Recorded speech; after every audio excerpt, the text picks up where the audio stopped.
पाकिस्तानचे माजी पंतप्रधान आणि क्रिकेटपटू इम्रान खान यांच्यावरती योग्य ते उपचार करा यासाठी जगभरातल्या क्रिकेटपटूंनी पाकिस्तान सरकारला आता पत्र पाठवलं। सुनील गावस्कर, कपिल देवसह 21 माजी कर्णधारांनी देखील पाकिस्तान सरकारला पत्र लिहिलंय। या पत्रावरती दिलीप वेंगसरकर, ॲलन बॉर्डर आणि ॲडम ग्रिलखिस्टची देखील सही आहे। गेल्या 3 वर्षांपासून इम्रान खान तुरुंगात आहे। त्यांचं वय सध्या 73 वर्ष इतकं आहे। त्यांच्यावरती योग्य उपचार करण्याची मागणी आता वेगवेगळ्या क्रिकेटपटूंनी देखील या पत्राच्या माध्यमातून केली आहे।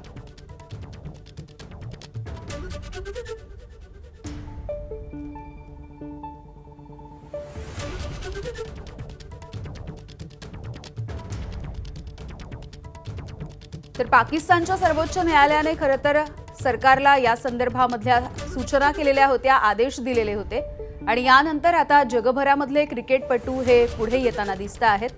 पाकिस्तान सरकारला या क्रिकेटपटूंनी एकत्र येऊन हे पत्र धाडलंय। पाकिस्तानचे माजी पंतप्रधान आणि क्रिकेटपटू इम्रान खान यांच्यावरती योग्य उपचार करा अशी मागणी या पत्राच्या माध्यमातून करण्यात आलेली आहे। गेले काही दिवस ते तुरुंगात होते।